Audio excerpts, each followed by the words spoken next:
Good evening, everybody, and welcome to another edition of Pep Talk with Pepper Johnson. The man has 5 rings, 2 as a player, 3 as a coach. He's going to tell you how it is, how it was, and how it should be, and why. I want to say hi to everybody from the show tonight. Ken is here, former player manager, former coach. He's going to interject and talk about all the little stuff that we miss and try to get Pep riled up because that's what he does best. We are joined by Anthony, whose father was one of the most famous gamblers in the history of gambling, and he's not too bad himself. He also was a Division 1 athlete in basketball and football, so he knows what he's talking about as well. And we're always joined by Pepper Johnson, who got us an incredible guest for former NFL quarterback. He played for the Bengals. He played for that's the ones I remember the most were those Bengals years, man. I actually just recently watched the highlight from the second game you started. I'm definitely going to bring that up. Mr. Jeff Blake, how are you doing, Jeff? All right, guys. How you guys doing? Thanks for having me on today. Thank you for being with us. And Pep, how are you doing tonight, sir? I am good. But before we get started, I wanted to immediately just jump right into Jeff Blake. But can I start with Anthony? Anthony, can you show me your jump shot form? There it is. There's that form. I love it. No SHIT. I was coming out of high school in Durham, and Coach K just started at Duke, and he said, come in with the football program and play JV. So Coach K, the greatest coach in the history of basketball, was interested in me playing at Duke. So that's my Duke story. But wait a minute, man. Hey, man, Bobby Knight. No. Bobby Here we Knight. go. No. Okay, we're going to talk about this. We're going to talk about this. That's a whole other show. No, the best thing he did was mentor Coach K and made him the best coach that ever lived. Come on. Oh, goodness. Yeah. Oh, my goodness. Save that for the final. Save that for the Sweet 16. Exactly. Yeah, we're going to be on till about midnight dealing with this one. Hey, so my man Jeff Blake. Let's get into Jeff Blake. How did this man, or at the time, this kid from Florida, get his butt down to East Carolina? Well, very easy. I didn't get recruited by any school in the state of Florida. Crazy. I was ranked the number 2 quarterback my senior year coming out. I state of Florida. I was all Central Florida. Made a couple of All-American teams. Finished in the state semis coming out of high school.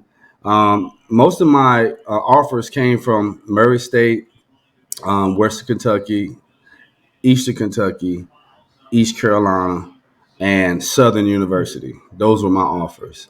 And at that time, Western Kentucky, Murray State, Eastern Kentucky were Division I AA schools.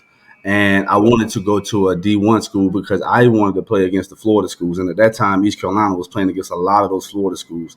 They played against Miami. They were playing against Florida State. My first collegiate start was against the Miami Hurricanes in the Orange Bowl. So, and the roster they had was amazing. Of course, we got stomped, but that really helped us set the tone for what type of team we were my senior year, because we ran through that storm my freshman, sophomore, and junior year, and only being recruited by East Carolina was the only Division I school that recruited me. I wanted to play against those Florida schools and prove their asses wrong. Yeah, there we go. That's I had a chip on. I've been having a chip on my shoulder since then, and Pep is still there. I can tell.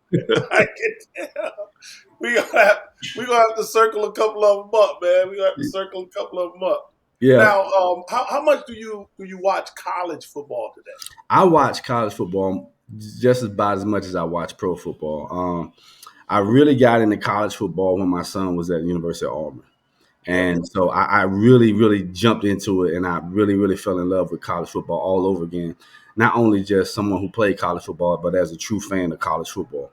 So I watch a lot of college football. My whole Saturday is like college game day at 9 o'clock, all the way through watching the highlights, college game day, and start flipping through. Sometimes I got my phone on one game. I got my TV on one game, or the replay where you got all 4 games playing at one time. You can do that too. Or I go to a sports bar and I can watch 2 or 3 games at one time. Yeah, yeah. I'm a big college football fan for sure. Yeah, when I was in Michigan, one of my friends, he one of my dudes, he got 3 TVs set up in his crib, and Mm-hmm. Saturday Mm-hmm. that's where I was. We watching all of them. Now, okay, but this is one of those where I'm people, they're not here right now. It's none of these guys, but it's this ongoing kind of discussion about the quarterbacks in college quarterbacks. Right. Now, from games you watched and all that stuff like that, who would you say? Just give me your top 5. They don't have to be in any number. I mean, any All order. right, Penix. All right, Penix is number 1. Penix, yeah. Dude, stop the whole conversation. Stop the whole conversation now. It's done. That's why I love this dude. And him and I, we like this. We like this. Always have been from day one. I keep telling folks, man, that dude handles himself well. He's very composed. He's very composed. And I'm not looking at just him throwing the football because, we expect him to be able to throw the football. I'm looking at his composure.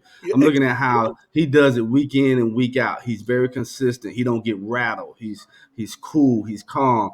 And he's very confident in who he is as a quarterback, which I love to see that, especially from a guy who came from Indiana, got hurt, transferred, and then almost freaking, well, he could still take his team to a national championship. Let him get a word in there, Pep. Exactly. Oh, man, I'm glad. I didn't want to load it up too much. That's why I was like, just give me your top 5. So I'm still trying to give you my top 5. Okay, I'll hear the rest of these clowns. Top 5. I said Penix, and you lost it. So Penix, Caleb Williams, Daniels, Bo Nix, Jordan Travis. Nice. Okay. I get stuck after that. I get stuck. Yeah, dude. Well, you got a kid at North Carolina. You got a kid at North Carolina, May. Do you still have that great deep ball that you used to have? You had one of the best deep ball players. Still got it. Still got to show him. I have to show him how to do it every day. I have to show him how to do it every day. And I was with some kids yesterday, and they were, they just like, what? That's a far throw. So I underhanded a ball for about 35 yards. Yeah. See, it's really not that far. Yeah. It's all in your mind. I said it's all in your mind, and it's all technique, just like anything else.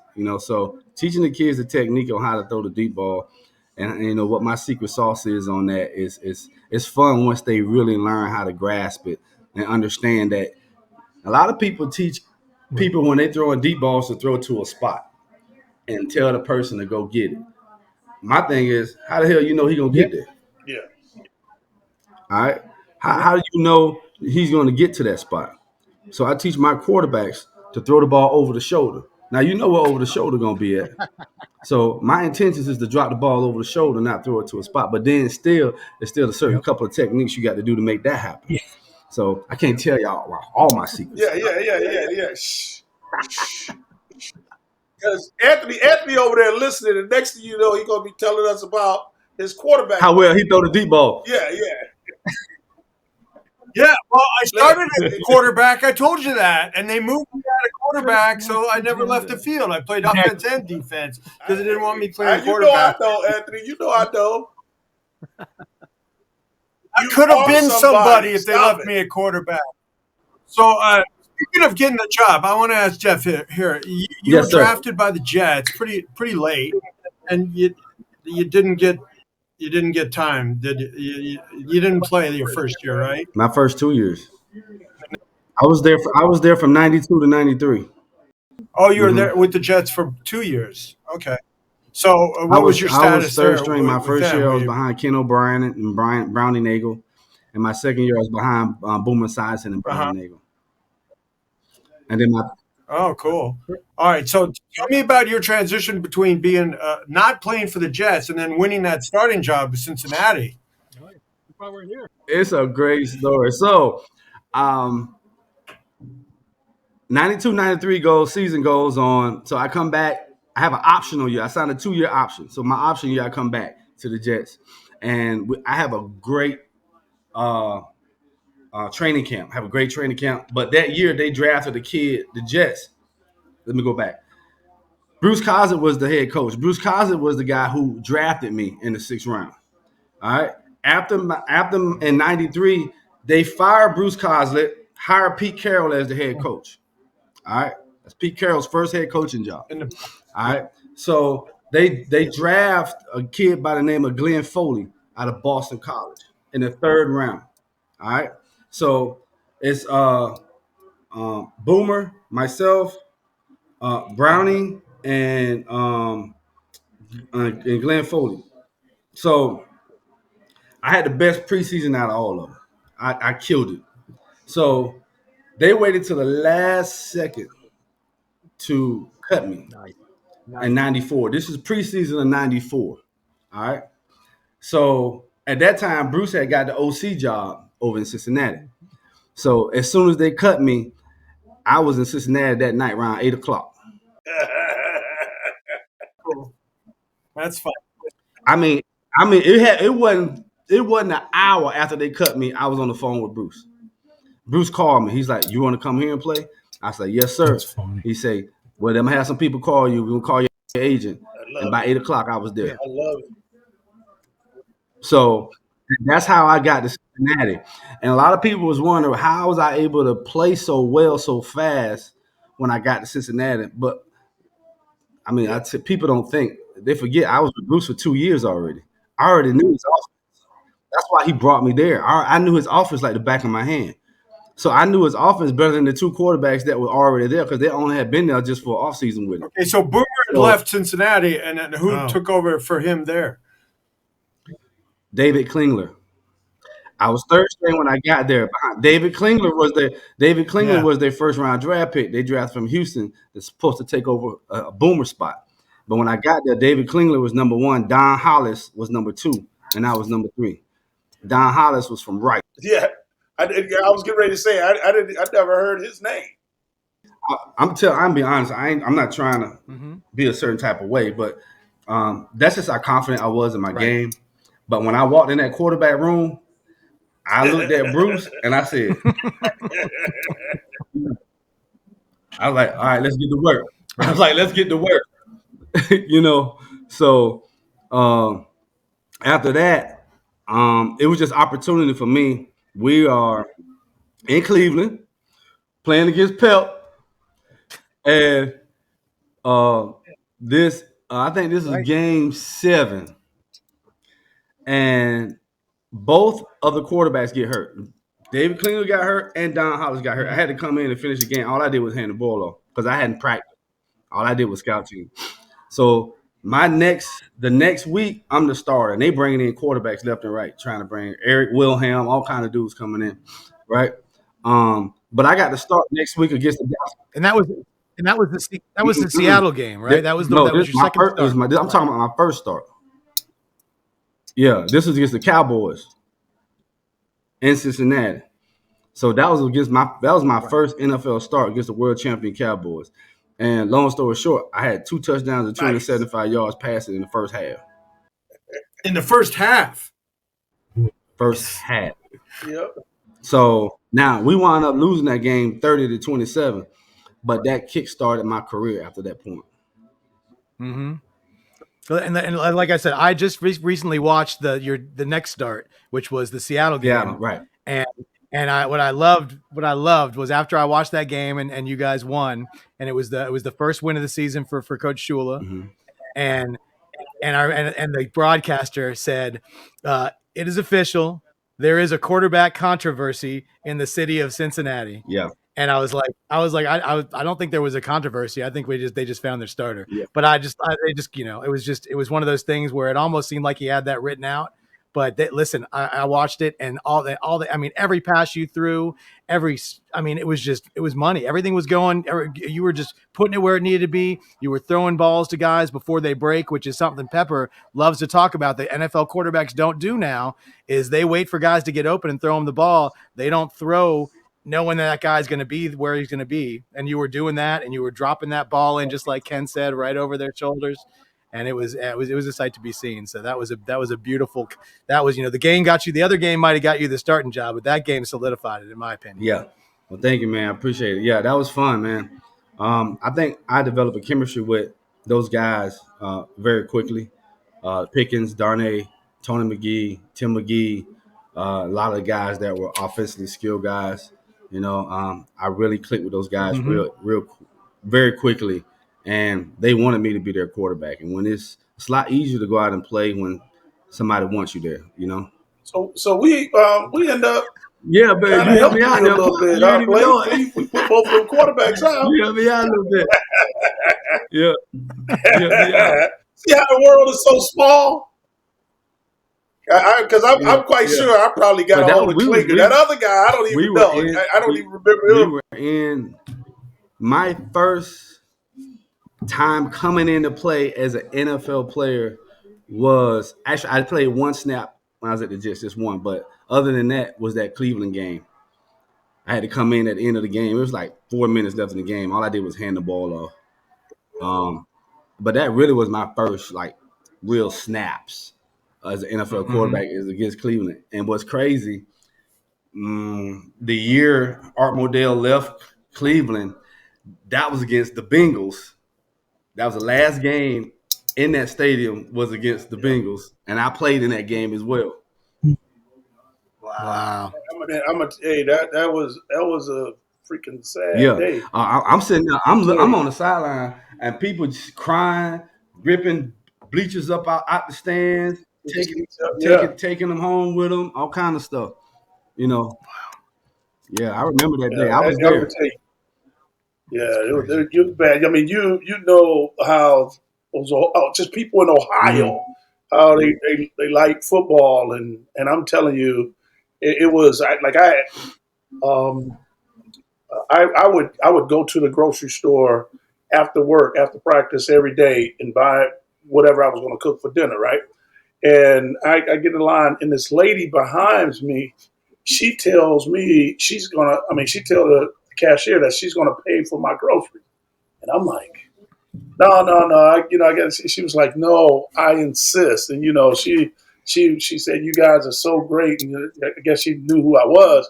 And she said, I hate seeing you guys leave. And that was just right around the time, because I was in denial. I was like, no way Cleveland is the Browns is leaving Ohio. You're not leaving Cleveland. I couldn't see it. And when she was saying that, I think that finally hit home with me that, man, we must be really leaving. And then Modell ended up announcing it to the team. Were you still playing on the team when they left? Yeah, I did in '95. Yeah.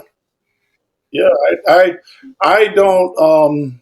They find no more use for me when they go to Baltimore and they draft Ray Lewis. Yeah, Jonathan Ogden and Ray Lewis, and Ray wanted my number. Ray wanted 52. Because I played against them in Memorial the year after that. Because Testaverde was their quarterback, and I beat them too.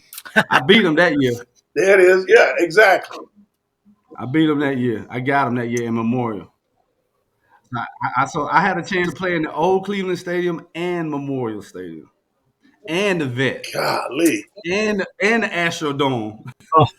And RFK. Did you ever play in RFK? No, I never played RFK. Yeah. I played in the Chargers old stadium, Qualcomm. I played in Qualcomm. I played in Candlestick. Well, I played in the Silverdome. What else? Yeah. For the most part, I had opportunity to play in the old iconic stadiums there. For the most part. Yeah, I played in all of them. It's just Shea. Shea is the only one I didn't play. So I didn't play at Yankee Stadium. There you go. All right, Pep. So I got a question for you. So obviously, you guys, you were both on the field around the same time. But how did you first really get to know Jeff? Like, what is your memory of like the first time you guys really had a conversation? Well, was it the Pro Bowl? Well, yeah, you went to the Pro Bowl. 95, No, I didn't go that year. 95, 96. I think I went. So I went 94. Yeah. So it wasn't out I there. think- I know I met Blake in passing, just us yeah. chopping it up that way, but really got to know him working at IMG, and this the Godfather right here. I was on the coaching staff. This dude was on his own independent staff. Blake could do whatever because he had his, like he said, he had his quarterback clinic that he was working with those guys specifically, and then he would come and help us with the quarterbacks and with the national team. So he had the best of both worlds, and it was dynamite. It was dynamite. Now Blake, I get Jeff's hint. These guys love to try to get dirt on me. So they want to hear bad guy. They want to hear something that make me hold my head down like Anthony right Erroneous. I would never do that to you, Pat. See. You say conjectures. Well, Jeff, what's your first like memory of working with Pepper? I knew Pep, like I said, from playing against him, but that was the first time I had opportunity to work with him. He did a great job with that team. That's the year we played Bishop Sycamore. Yeah, that's the year we played Bishop Sycamore, that fake high school team. Yes, high school, yeah.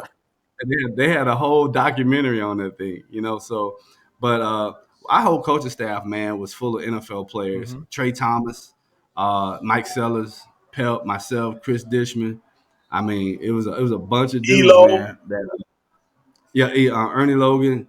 It's a bunch of guys that played in the league that was on that staff, man. It did a good job of coaching the staff, and we had a really good time. Me and Pep, we always, like when we go travel and stuff, we always go out to eat.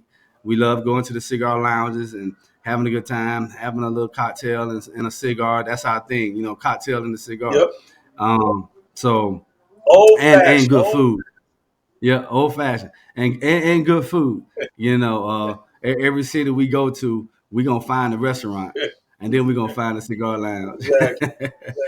Yeah, so we always have a good time, man. And I think that's what it's all about. Especially as NFL players, it's not what you did on the football field, it's what you're doing off the football field. And to have that relationship and that bond as a fraternity, NFL fraternity, whenever you see guys, we all just love on each other. It's much love. So I really enjoy working with Pep, and I enjoy spending time with him when I do get the opportunity to spend time with him, especially when we're doing our trips and stuff. Oh, that's great. When Pep told me you were coming on, I said, did you guys play against each other? He said, yeah, I picked them off once. He probably did. I got to see the highlight though. Yeah, but he probably did. Blake, okay. See, I'm gonna test your memory a little bit. Okay, you throw the ball. No, you probably have. Huh? You probably did. Yeah, you throw the ball. I get ready. I make a good play, but I drop the ball on the first thing. I dropped the ball. I stepped in front of the guy. I dropped the ball. I wanted, if it wasn't the next play, it had to have been 2 plays later. You throw the ball and it bangs off of the receiver head, off the running back head, and that is my only tipped interception. I didn't get tipped interceptions, but I got a tipped interception. But and then I ran over there to the sideline, and somebody knocked the mess out of me and knocked me out of bounds. But I was like, oh man, and I was so mad. I was so mad. You just came in the game. I think you just came in the game, and I stepped in front of one of them, or the guy read out, and you threw it in, something like that. But I know I missed that one. And then 2 plays later, freaking ball hit off running back, but the stat sheet just says interception. So yeah. That's it. Don't say who though. Yeah. Exactly. Don't say Yeah, they see Kim try to he throws up the dirt. He throws up the dirt. That's So, all funny. right. So we know how enthusiastic Pep is at working with younger people and his coaching and stuff. And I know that you're very enthusiastic about working with young people. And you don't just, I know that you teach them all the stuff you were talking about, how you're teaching them how to throw and how you're teaching them how to drop the ball. But you teach them more than that. You go on to, like, how to deal with wins and how to deal with losses and just life outside of football. And so you find that to be like as important as the football when you're talking to these kids coming up. Oh yeah, definitely. In my curriculum, I'm the director for the quarterback academy at IMG. So that's my title, and that's what I do. I train all the quarterbacks that come through campus, and I work with them and I train them. I created the whole curriculum for the whole program. So I train on 4 pillars. The first pillar I train on is spirit, because as a quarterback, you have to know who you are. And once you figure out who you are, now you're able to create a niche that's going to separate you from everybody else. Other than that, you're just going to be like everybody else. And then once you figure out that niche, then you master it. Once you master it, then can't nobody stop you. Now you look different. Like I had a kid today, I was getting on him about patting the football. And he was like, well, Brock Purdy passed the ball. This guy passed the ball. And I say, you're going to look just like everybody else. I said, you will look just like them and you won't Yep. stand out. If you stop patting the ball, that means you'll probably be quicker. You'll probably be more efficient. You won't push the ball away from your body. You'll create more power. All these things will happen when you don't pat the ball. You won't drop it. You keep it in a high position, and you'll look more efficient, and you'll look quicker, and you'll look different, and you'll stand out, because now that's your niche, because you told me you were efficient. Well, if you want to be efficient, that's part of being efficient. So these are the type of things that I also teach my quarterbacks, about how to develop the skill set of being quarterback. And also, you have a lot of trainers out there. They do a lot of footwork, throwing motion, but nobody's teaching these kids how to actually play. I pride myself on teaching quarterbacks on actually how to play the game, understanding concepts, coverages, how your plays that you have react with the coverages that you may see. All right. How do you make the hot throws? How you understand your protection? Most high school quarterbacks I get that come through here, if they're not part of IMG already, really don't understand protections, because they tell them, their coach tells them, don't worry about that. The line got that. But you need to worry about it. You need to understand at least what's going on, even if you don't have to worry about it. So I try to go in as much detail as possible about the game itself, but also the philosophy side of the game. I'm very philosophical when it comes to the position of quarterback, because I want my quarterbacks to understand how, why, what, when, where. Why is this happening? When is it going to happen? Understanding your confidence and where it comes from, creating your aura, creating that niche, creating that special person that you are when you're playing the game that separates you from everybody else. Because one of the questions I ask my quarterbacks after I ask them, who are you as a quarterback? A lot of them say, well, I'm a leader. I say, well, that's a prerequisite. It comes with a job. All right. It's just like your dad paying the bills. That's what he's supposed to do. Come with a job. All right. Come with a job. All right. And then they say, well, I'm a playmaker. And then I ask him, I say, is that worth me giving you a $400,000 scholarship, what you just told me? And they say, no. And I say, well, what's the biggest value you can give a coach? And it takes them a minute. And then I let them understand the biggest value you can give a coach is championships. Championships, not wins. I can go find me quarterbacks that can win, but how many can win me championships? So that's the mindset that I develop my quarterbacks on, and that's the mindset that we develop our quarterbacks on here at IMG. Who was the coach in your life that impacted you? Bruce Kaiser.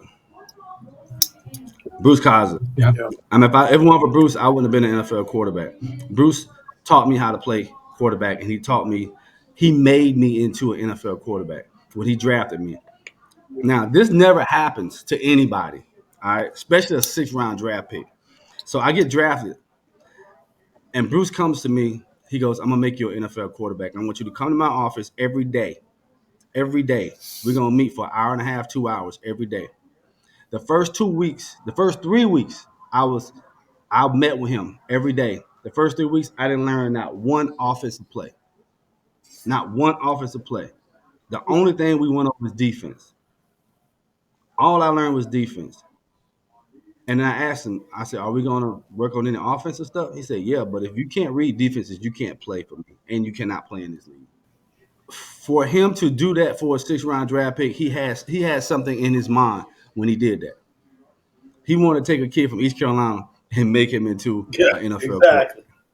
Got to make sure. I mean, it really sounds like he's like, I'm not worried about the offense. I know you can do the offensive stuff. I just need to make sure that you know when to do it. And that would be amazing for a coach to do that with any quarterback for the first, few weeks, let alone a 6th-round draft pick. That's amazing. That's a great story. That's Exactly. Yeah, which is unheard of. Mm-hmm. Which is just unheard of. No quarterback coach or head coach. He was a head coach. It wasn't like he was the OC, Right. just the OC, but he was the head coach as well.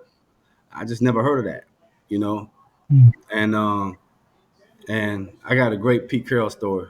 So after Pete Carroll cut me, all right, he gets cut. He gets released from his job. He goes to San Francisco. He's the DC for the 49ers at the time. Mm-hmm. All right. And I think this is 96, the year after I went to the Pro Bowl. This is 96. We in San Francisco playing against me and Steve Young going head to head. Nice. Right? Lefty. Now, Pep, I throw right-handed, but I do left-handed though. Yeah. But I throw right. So, but me and him going head to head. And I threw like 3 touchdowns that game. I had like 300-some yards passing, close to 100 yards rushing. We still wound up losing that game because, we were the Bengals, so we still wound up losing that game. And after the game, I'm sitting on the bus. I'm sitting on the back of one of the buses, and I'm just back there chilling, so kind of sore, playing the candlestick on that baseball field, man, it'll eat you up. Yeah. It just eats your body up, man. Without a doubt. Just playing on that baseball field in candlestick. So, and he goes, "Hey, is Blake on the bus?" I said, "Coach, I'm back here." So he walks halfway back, and he's like, "Man, I just want to say you're a hell of a football player." He's like, "If I'd known you that you were this good," he said, "I would have never cut you." He's like, "That's my fault." He's like, "Just keep doing what you're doing." And from that point on, I had always had mad respect for Pete Carroll because not a lot of coaches would do that. Mm-hmm. Yeah. Not a lot of coaches would leave the stadium, come find you on a bus to say he was wrong. That just don't happen. Yeah. But I wanted to talk about some of the cornerbacks that you may have faced back then. Oh, most of them Hall of Famers. Yeah, exactly. Most of them Or should have been, or should be. Was Palomalu playing in there? Rod Woodson was, right? Man, Rod Woodson. I played against Rod Woodson. Well, when I was in Cincinnati, So much. That Pittsburgh defense was Greg Lloyd, LaVon Kirkland, Green, Chad Brown, Deion Figures, Rod Woodson, Darren Perry, Lake Carnell Lake. Yeah. That was the whole defense right there. Yeah. Jesus. Shoot, pretty much, So, but yeah, I played against a lot of really good DBs, from Dion to Eric Allen. Eric Allen. I played against you name it, man. And I keep telling people Dale Carter. Nobody don't want to listen to me. You know what? I never played against Dale. Oh, my whole career, I played in the league 14 years. Never played. Wow! How did you? Never. I've never been to Arrowhead Stadium. Wow! And I played in the AFC. Exactly. Never been to Arrowhead Stadium. Never played against the Chiefs, not once. No, Derek. No, Derek Thomas. Now, did you ever play against Darrell Green? Did you ever play Washington? Preseason, when I was at the Jets, we would always play them we would always practice against them in the preseason. Mm-hmm. Nah. They would come up to New York.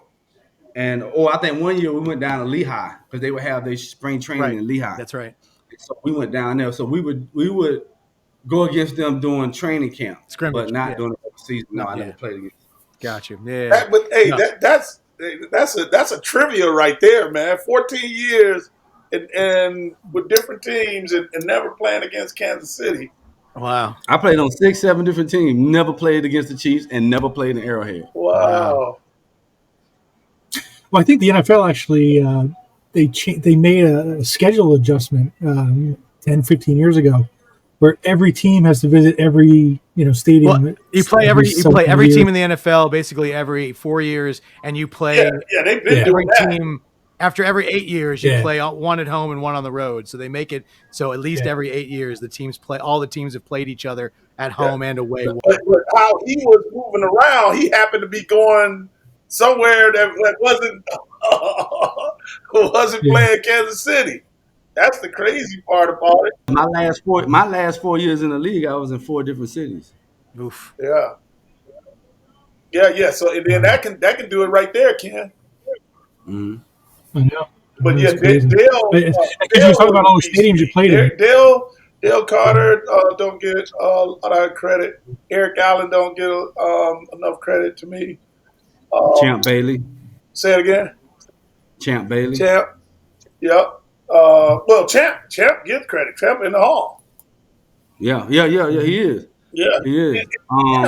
And I would. This is me, doing my studies. Champ is I call him a spider. Champ, he wasn't like I'm not going to think of his name right now, but Champ would lead you into the red area, and the majority of his interceptions. If you want to Google him and look up every one of his interceptions, the majority of his interceptions are in the red area. He got a lot of picks over there. Now he got some wild throws where it's ridiculous. He's playing off on a guy, and somebody is still trying to throw it deep. I don't understand it, especially a guy like that goes and get the ball. But he'll let you catch the ball. It's like the bend don't break. Get you into the red area. That's where he has all his interceptions. So when you were doing the starting for Cincinnati, and you had the full 5 or 6 years where you were in there, which team gave you the most fits? I mean, the one, and I know that it was, a lot of them were really, really good. Was it Pittsburgh? Was it, Baltimore? I'm gonna be honest with you. With Pittsburgh. It was probably the easiest team for me. Mm-hmm. I mean, I would always light them up. The hardest team for me in that division to play like it was the Cleveland Browns. For some reason, we could not beat them when I was there. We could not beat the Browns. We'll beat Pittsburgh. We'll be 2-9, and 2 of our wins against beat Pittsburgh. But we could not beat the Browns for some reason. Now, Baltimore will beat. Tennessee, I mean, the Oilers will beat at the time it was Houston Oilers. We'll beat the Oilers. We'll beat Pittsburgh, but we could not beat the Cleveland Browns. That was one of the hardest teams. I felt like it was tough for us to beat. I had no reason why. I mean, it was tough. It was always tough, but that was always the toughest game for me, the Browns game. A bunch of misfits running around. That was. It's hard to figure them out. All that stuff Coslett was showing you couldn't figure it out because the defenses was changing. Man, y'all had some hard-nosed dudes, man. Yeah. You guys had some hard-nosed dudes. Guys like Gerald Dixon and a bunch of those guys. I remember guys like Leroy Horde and those type of guys, man. Yeah. Some. Oh yeah, well now, hey, again.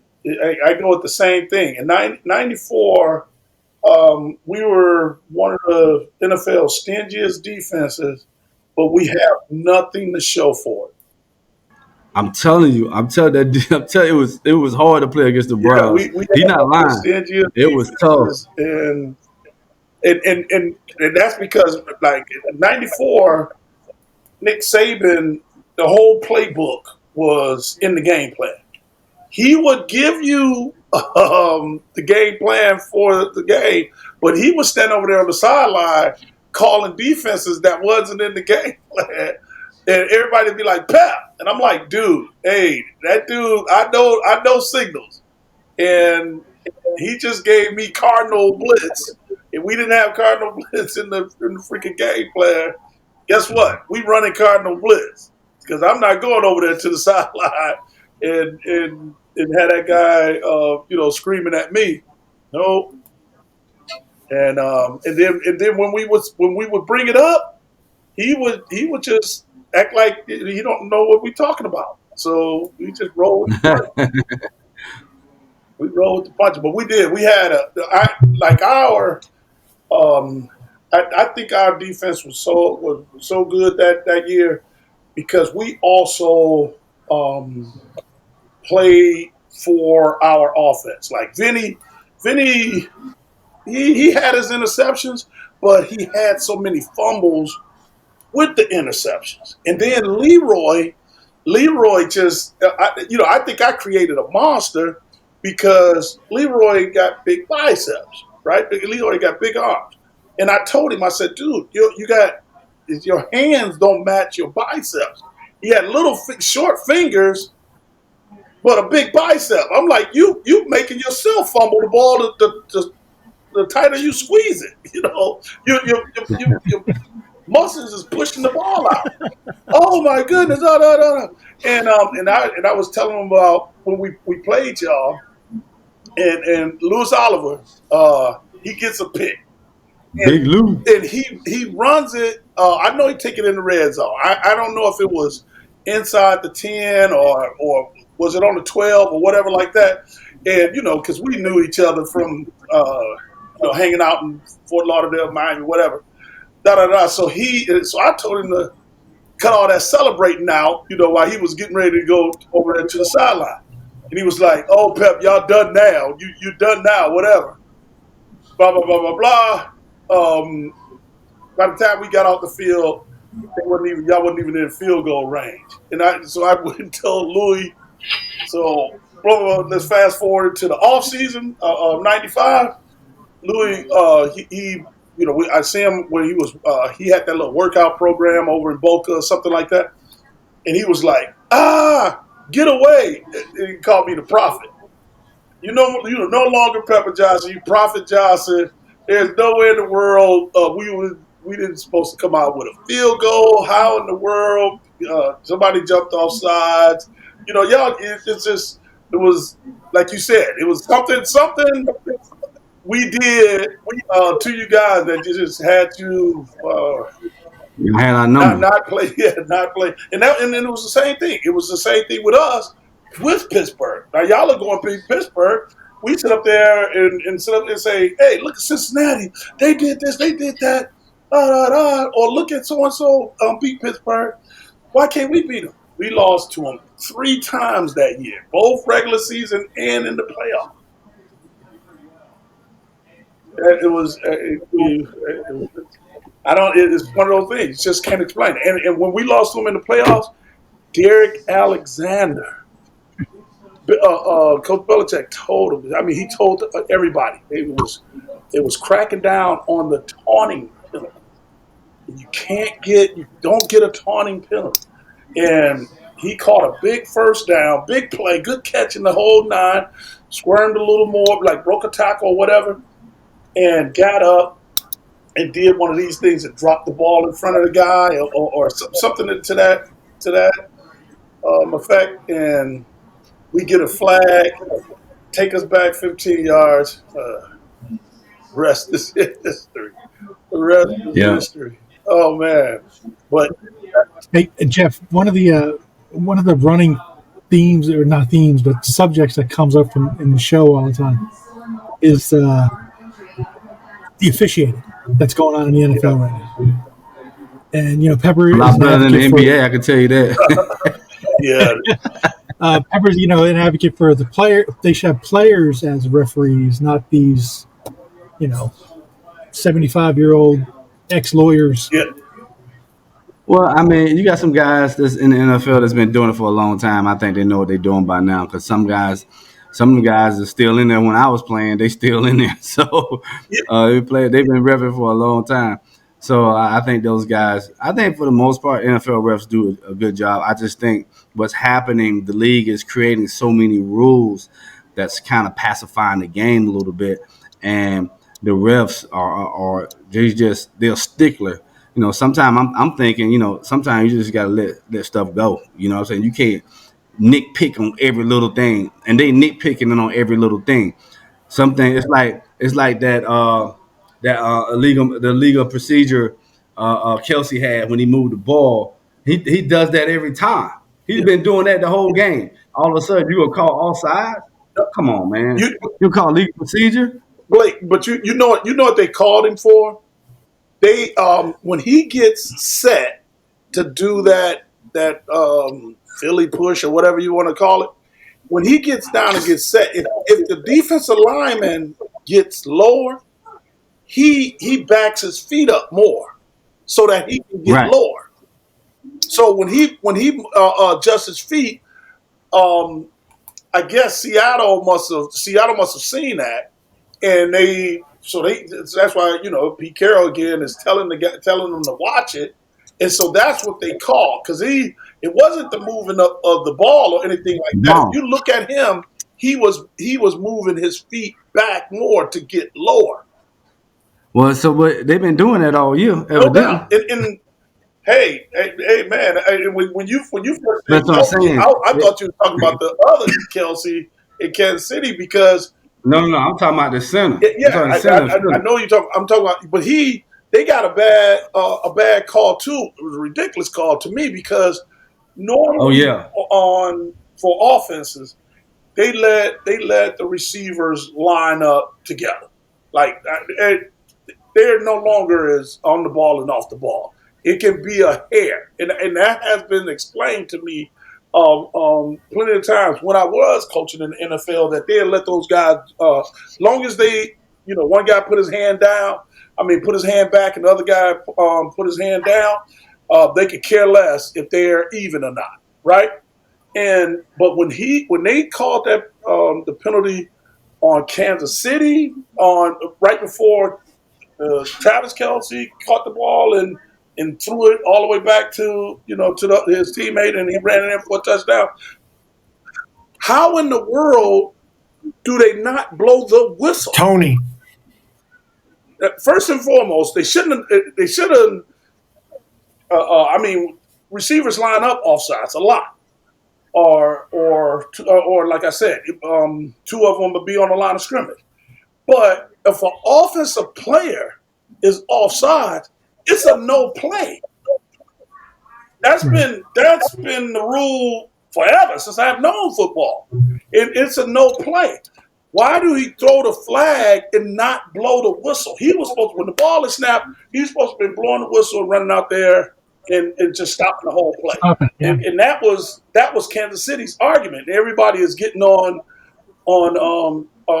Patrick about arguing with the referee or whatever. He's supposed to stop the play, because if they stop the play, Kansas City can still run that play again the next play.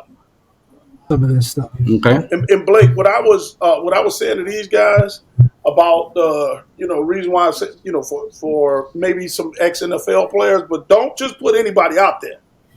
Guys just want a name or whatever. You got to put some people out there that really want to officiate. And then also, like what you said, if they have some officials out there that was officiating on the field when we were playing, those guys really need to get off. They really need to get off the field, man.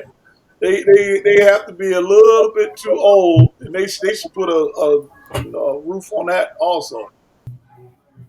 So what I did, Pep, is I grabbed a bunch of plays from this past week, big hits and stuff, but some of them are penalties and some of them aren't. And I wanted to get your guys' opinions on some of this stuff. Okay. Yeah. Hold on. Yeah, that's a legal hit there. So here we go. So he's coming around. Boom. That a legal hit, Pep? Yeah, that was legal. Okay. Yeah, that's legal. I actually saw this game. Yeah, Big that's man legal. rumbling, stumbling, tumbling. Yeah, and then he got to get oxygen afterwards. Well, that's always going to happen, right? Field goal range. Zap. All right. Let's see what we got here. This is the Patriots game. Did you get towards field goal range? Zappy. Boom. Big hit. Hurt him.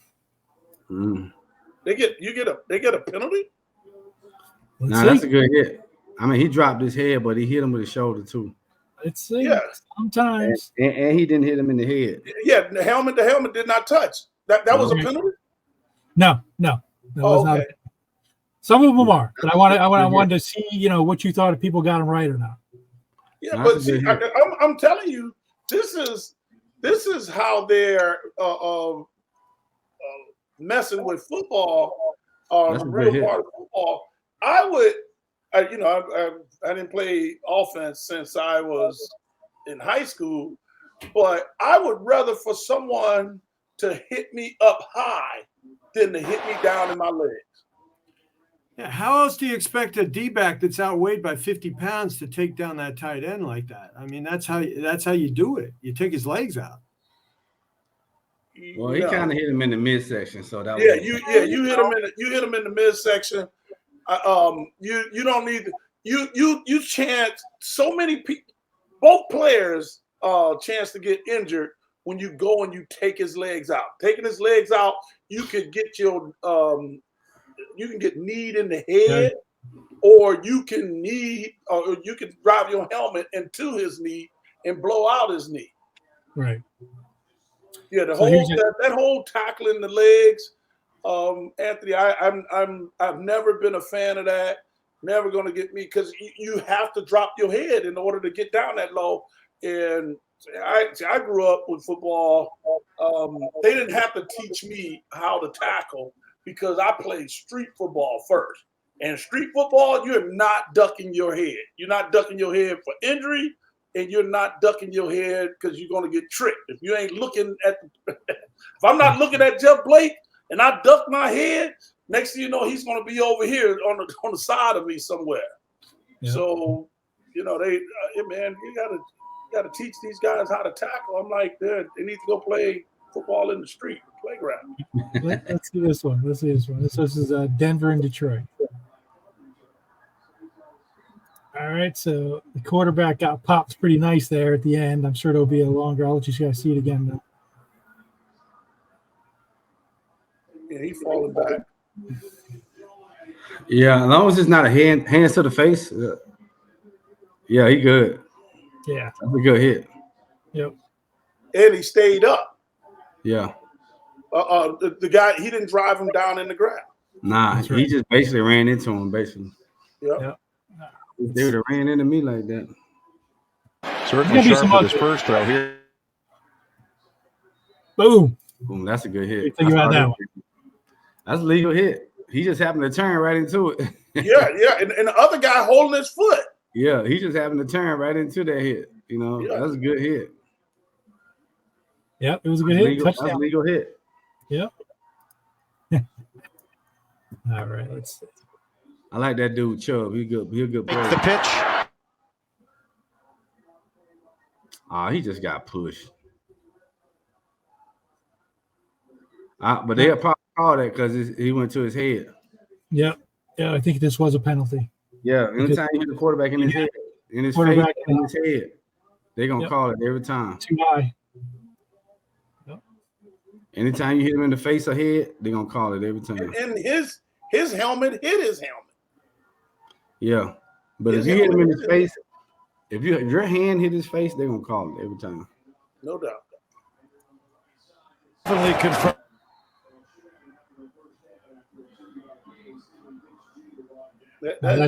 That's not even a big hit. Coming over the middle there. Boom. Nah, it's legal. He didn't hit him with his head, so he kind of hit him with his chest. No flags. Yeah, that's a good. He took his head down. Yeah, that's a good form. I think that's a good form tackle. Was it a penalty, kid? No penalty. Yeah, no. I don't think he hit him with the crown of his helmet. This was one of the ones I think could have been. I mean, because he definitely looked like they hit helmet to helmet. Well, the Buckeye ducks his head too now, and that's what they need to start, ruling on also. If the offensive player duck his head down, you're kind of taken away from it. Now, granted, the defensive guy shouldn't, he shouldn't have his head ducked down either. But the offensive player shouldn't be able to use his head. It's just like the stiff arm. The stiff arm is the craziest thing to me in football right now. How in the world is it okay for if the person that has a football in his hand, it's okay for him to hit someone in the head, but no one else on the field can touch anybody's head. An offensive lineman touch a defensive player, his hands to the face. If a defensive back try to jam a wide receiver, his hands to the face. A wide receiver blocks a defensive back, and his hand slides up off the shoulder pads and go to hands to the face. They don't want anybody to touch anybody's head and helmet. But if you got the ball, it's okay for you to stiff arm somebody in the head, and you can do just as much damage, if not more damage, when you are driving a stiff arm into somebody's head. It's ridiculous to me. All right, let's get into a good one here. So, did you guys see this one? This is the one that cost this kid his season. He got suspended for this hit.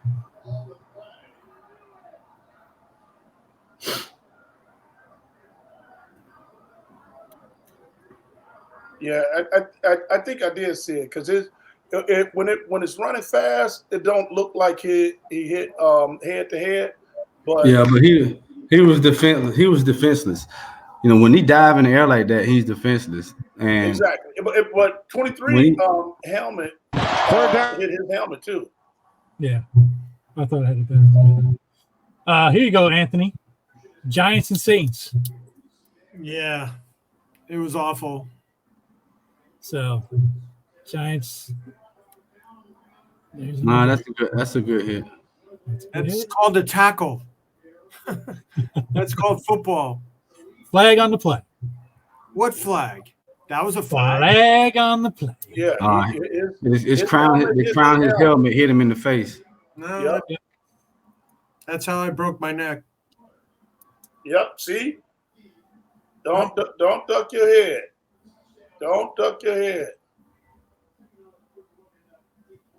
And that's the flag.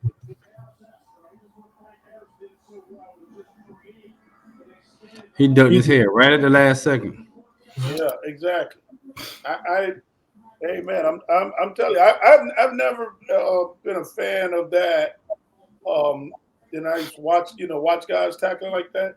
You use your helmet for a weapon, and that's bad for you. Like I knew I wore a neck roll in high school and college, but I wore a neck roll for the look. Pep, did you see this one with the Giants? No, I didn't see none of the Giant game. Look at that quarterback rumbling, stumbling, bombling. Now this I thought should have been a penalty. Now Jeff and I had a discussion. Jeff says no, I say yes. I think this should have been a penalty. He was sliding when he got hit. He's sliding. Boom. They didn't. No penalty. No penalty on the play. No, they didn't call a penalty on it, and he came out of the game. I think I have another angle of this. No penalty. That should not have been a penalty. I'm gonna tell you this, Anthony. If he came out of the game, he came out of the game just to ad lib his point. Well, No, if on the ground. His head hit the turf. Yeah, look at this. Boink. Yeah. Well, if a quarterback starts to slide, you have to attempt to lay to off avoid him. Yeah. And that didn't happen. No, But here's the only argument even I have if you're in against that. midair, you have to attempt to avoid him. Yeah, but see, okay, now this is where it gets contradicting too. Okay, so this guy is diving at his legs. because they both go low at the same time. He dive 27 is diving at his legs while he wasn't he wasn't nowhere near his legs. He wasn't nowhere near his legs, Pep. I mean, his legs were 2 yards in front of him, man. He wasn't nowhere near his legs, Pep. He's sliding. I mean, hold on. Time out. So as a Giants fan, that was definitely a penalty. You're a professional football player, defensive back in the NFL. Quarterback's running at you, and your arms are like this when you hit them. I'm not saying it was good technique. Yeah, Ken, this is what I'm saying to y'all. We're at 1 minute we're saying, okay, it's okay to go and tackle the guy that dive at his legs. He's already making his move going towards his freaking legs. Go back to the front one. He's already committed to it. If 15 DeVito stuck his foot in the ground, he would have tricked him. Yeah. Well, he would have tricked him. It could have went around him. He already committed. Committed. During me and Pep's time, that wouldn't have been a penalty. That would have been a clean hit. No, it's not a penalty. It wouldn't during me and your time, that would have been a clean hit. But and then to what Anthony also was saying, we use this word lightly, very, very lightly. Well, let me not say we, let me say them. They use this word very lightly, athlete. If you are an athlete, then you have to know how to fall. You should know how to fall. And if I'm getting ready to slide and I'm doing all this spinning stuff like this, then yeah, if the dude hit me in the back, my head is going to smash up against the freaking turf. Or you need to lock your neck. When you fall, you should lock your neck. But and it's to me, I was the bad guy talking about Miami quarterback last year when they threw him down and they hit him and he fell down and his butt hit the ground, back hit the ground, and then your back of your head gonna hit the ground.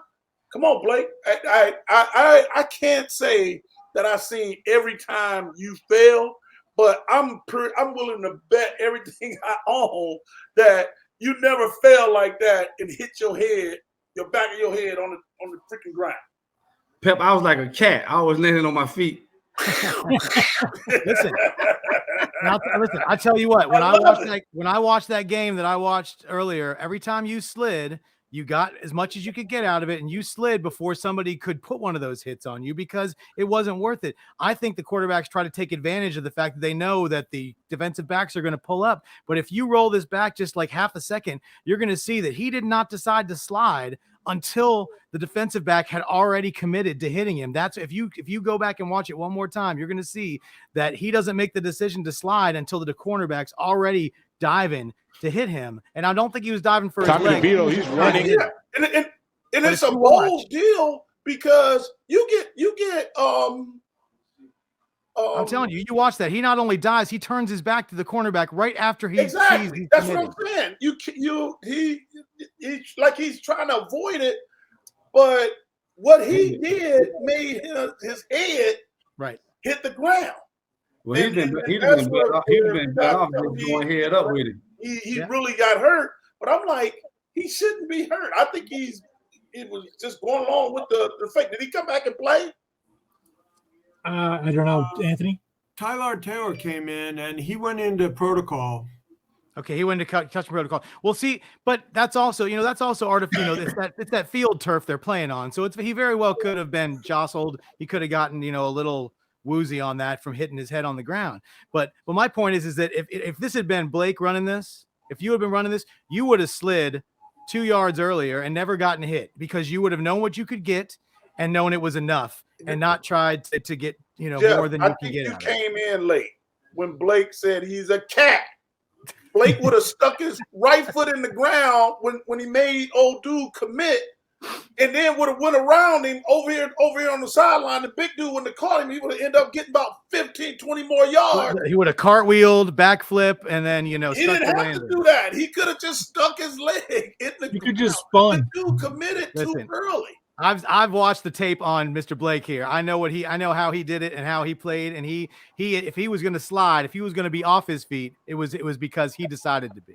Okay, but Blake, you were a quarterback in high school in the 80s. How many times did you throw? I mean, you were probably in a running style offense, right? In the 80s in high school? No. No. See, my dad.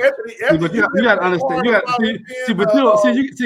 see, Pep. They don't know the history. Quarterback coming out in high school in Florida. Pep, see, they don't know the history. See, so you got to understand why. You would think I ran the ball a lot in high school. So my dad was my high school offensive coordinator. Oh, okay. All right.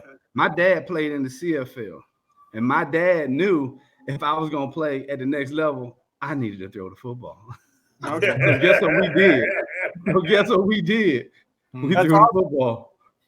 So no, we didn't run the ball a lot when I was in high school. I was airing that thing out. That's cool. So you ran what they call a pro style offense in high school? We ran more like a run and shoot style. But you had 2 or 3 wide receivers split out, and I had three receivers for the most part. 3 receivers and 2 backs for the most part. We were in 12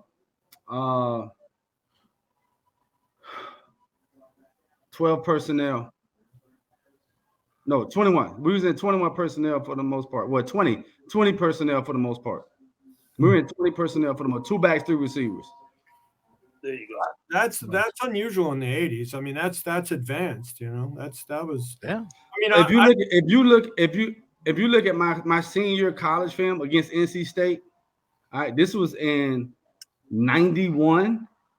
We were in empty sets. That was enough. Right.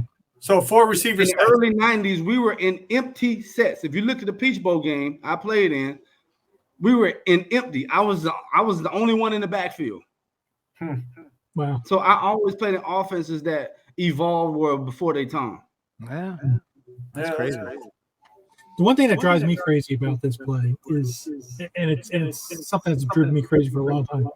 I want to be Pepper. You were an NFL coach. What defensive back coach is teaching these guys not to wrap it up and throw their arms at people like this, like reject them? I can't say that they're teaching them that, right? Because I don't think the teaching of how to tackle period is going on, because a lot of times when I talk to other guys or when I was bouncing around coaching in the AAF and USFL and all that, all these other leagues and stuff, and I'm talking to guys, a lot of people didn't practice tackling, and a lot of coaches, they assume that the kids learned how to tackle in high school, and then you do all the coaching in hindsight. You watch the film and you're like, hey man, you can't. And if he went on the so if they didn't throw a flag, nothing happened on this play, they would have just kept on running the film.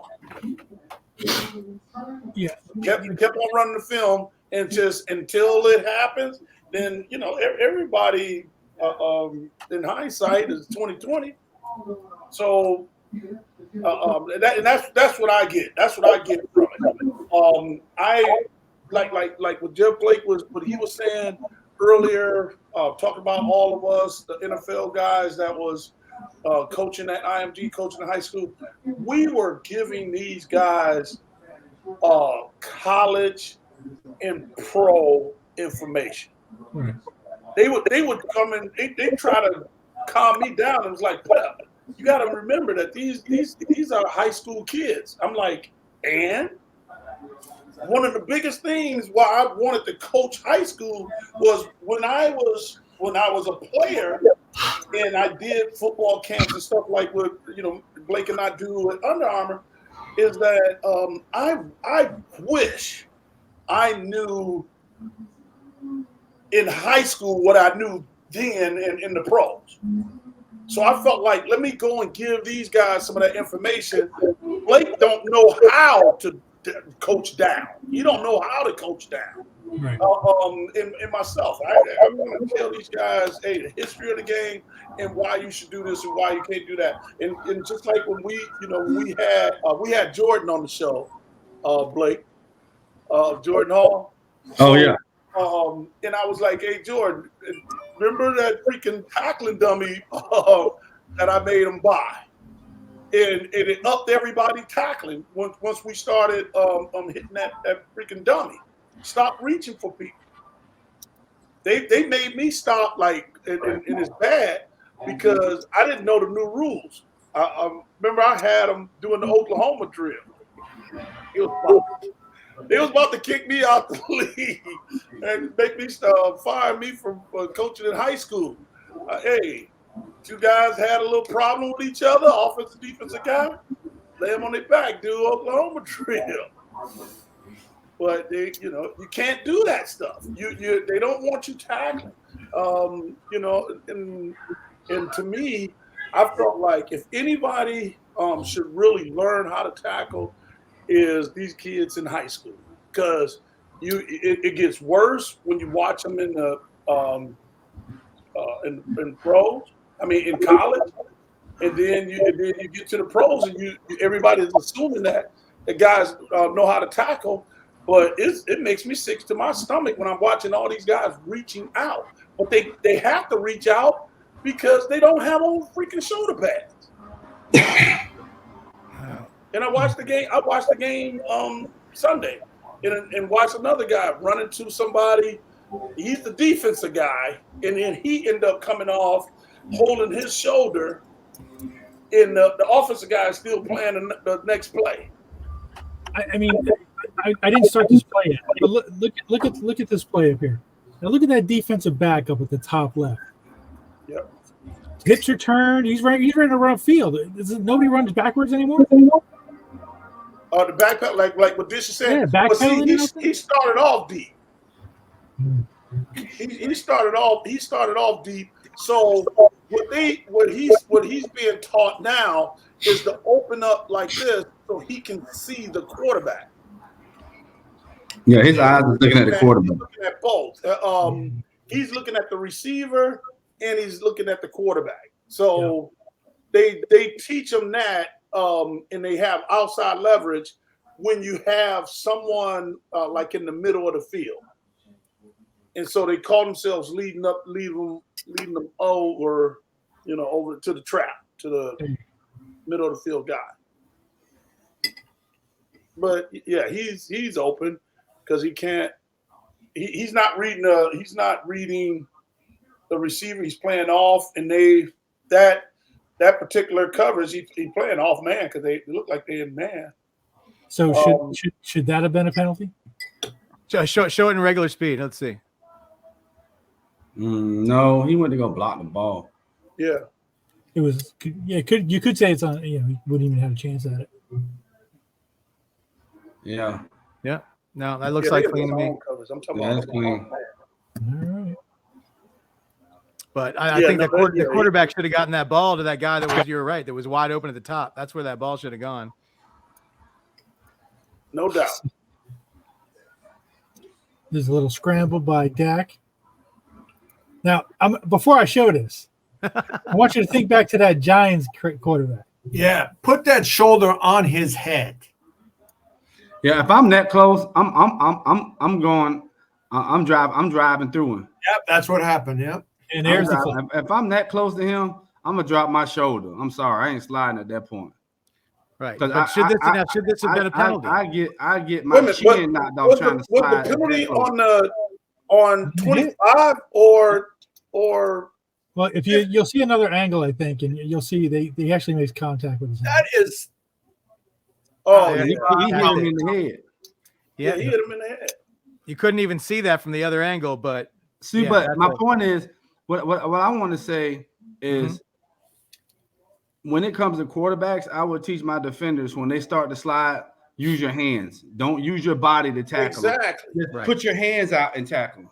And that's what I was saying. All he had to do was reach his hands out and just I don't drag think them to the they're ground. teaching them. They just saying stuff like they're not teaching them because again, I blame Jeff Saturday, and hopefully this gets to him. I blame Jeff Saturday because when he sat up there and shortened the meeting time, and then they went on to shorten the practice time, so they don't have as much time in the field or in the classroom to do a lot of this explaining.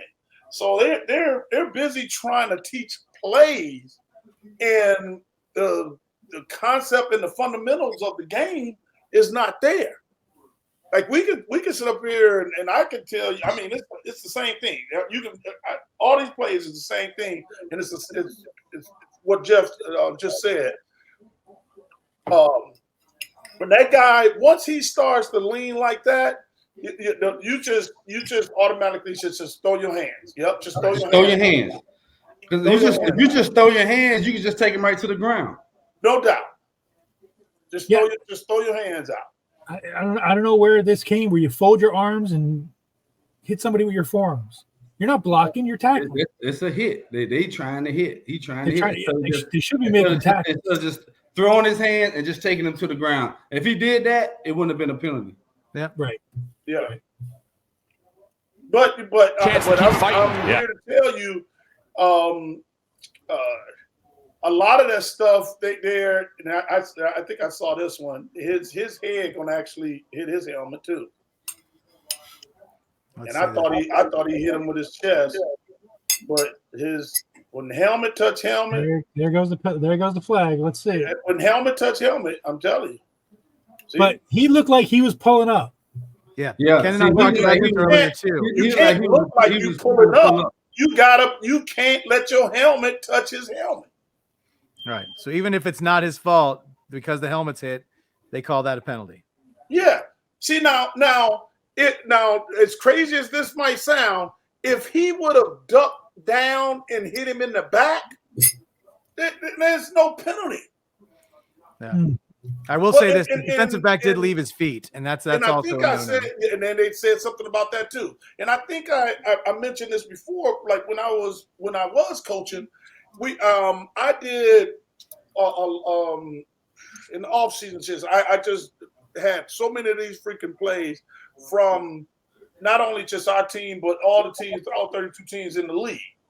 And when they was calling the penalty, the majority of the penalties, personal foul, unnecessary roughness, is when the defensive back was still standing while the offensive player was up.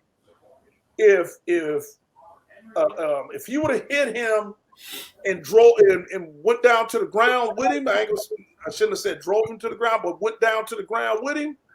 The majority of them, I think it was like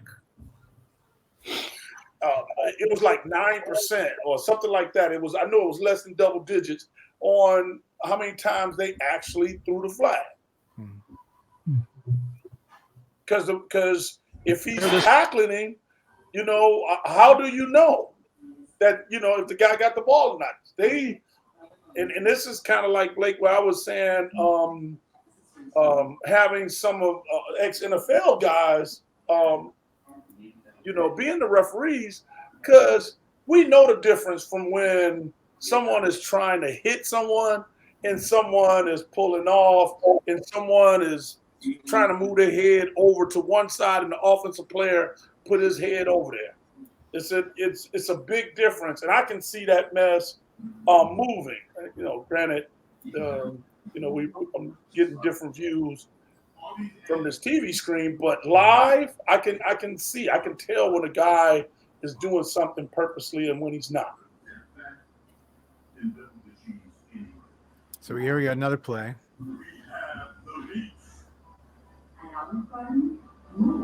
This one was actually the hit on the quarterback, so it's actually not the play that right there. Oh yeah, late hit. Yeah, you got to lay up. Once that ball's gone, it's obviously gone. You got to lay up. You can't. That's just I don't think they threw a flag. As late as he was, wow. no flag. Then he got lucky because, yeah, that ball was long gone. Yeah, that one could have really went either way, flag or no flag. Yeah, that's a late hit. He was like a step away. He didn't like He didn't attempt to pull up and push his arms out like he tried to do anything extra to him. My gut knocked him down. he still didn't attempt to pull up after the throw. Yeah. You have to the rule is you have to make an attempt to pull up. He didn't do that. Right. Yeah. So that was missed. Let's see. Oh, there's a tip ball. That's like that one that you caught off Blake right there. Yeah. I don't even. Let me see. The ball smashed the dude in the head. Blake hit him in the head with the ball. Let's see. So here's the hit. Yeah. See, that's somebody getting hit. Yeah. The dude said, "I don't want the ball," and knocked it to me. And Blake got an interception on his resume, and I got an interception on my resume. Roll it back a little bit, Ken, so we can see that hit one more time. Sure. It was a penalty. Where are we looking back at this? Oh, No, no, it was just one of the big hits of the week, and I wanted to see if you thought they were clean, whether they weren't. So we'll watch the replay on this hit in a second. Hold on, and then you'll see if if it looks like a clean hit or if he. All right, here it is. They're gonna show it. Yeah, shoot, We're not getting a real good close view. He don't hit him in the helmets, and helmets don't touch. Yeah. Well, but you see what he did is another thing that Ken's been talking about. The defensive back or linebacker crossed his arms and went straight at him with the crossed arms again. I just want to. He wrapped him up. Watch it again. I think he wrapped him up. He dislodged him from the ball, and the ball went bouncing to the other guy, and the other guy caught it. But watch how he hits him. I wish we had a better, closer view. I think he did wrap him up, Jeff. All right, well, hold on. Let's go to the videotape. Yeah, this is the only angle I had. So yeah, that's okay. I think it looks like he crossed his arms to hit him and dislodge him from the ball.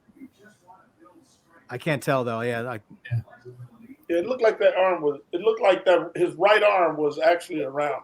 Around, okay. But again, that's kind of like what I was saying, because he went down. The defender went down to the ground with him. Mm-hmm. They throw the flag less, right? When they do that, when the guy hit him and they stand up over him, you get in the flag. I don't give a care how you hit him. No penalty. Yeah, that's a clean hit. He hit him in the chest. Mm-hmm. And took him down. He didn't leave his feet. He didn't drive him down. It looked like he may have unwrapped his arms, because that's the tough one. Yeah, see, he took it. Yeah, he did, because he braced himself. That's a clean hit. He took his weight off him. I mean, that's exactly what they want you to do. They want you to.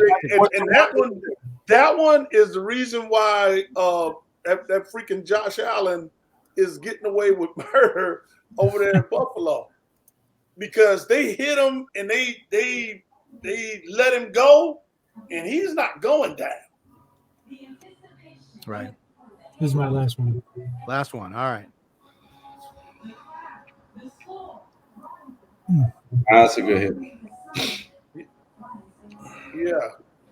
And on a side note, do you think it's disrespectful for the Titans to wear the Houston Oilers throwbacks against the Houston Texans? Just a side note. Conversation. That's funny. You know what? And I was so messed up.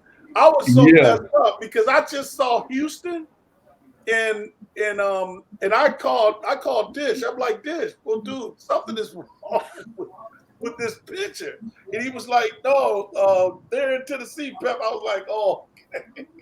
And I really think that they wore those. those jerseys twice this year, and I think they wore them both times against Houston. Which is like that just seems a little disrespectful to me to take, Yeah. Why would it be disrespectful? I know all the records went with them to Tennessee. Yeah, but, that's the franchise. Tennessee is the franchise. But they're still fans of the Oilers in Houston, and now they're rooting for the Texans, and now they got to play against a team wearing the uniforms of the team they used to root for. Well, they beat them. Funny. So they beat them, so they shouldn't be really getting mad about too much of anything. They beat them. But they letting the world know, hey, we are originally from Houston. Do you think anybody in Cleveland celebrated when the Baltimore won the Super Bowl? What happened? Do you think anybody in Cleveland celebrated when Baltimore won the Super Bowl? The franchise didn't go over there. Yeah, they kept all the stats in Cleveland. The Cleveland Browns retained all of the Cleveland Browns stats. In Baltimore, they did like Houston, because the Colts have the old Baltimore Colts, stats and everything. So Baltimore went over there. The Ravens is fresh and new. So, yeah, that was an expansion team, and technically the Browns were shut down as a franchise for a couple of years until they got their expansion. Yeah, technically. Yeah. No, they weren't an expansion team. Well, they were new, like you said. The Ravens. Well, they were the Browns moved, and then they basically just started from scratch because he took that team. Remember they protest to get their. They went with the Cleveland history.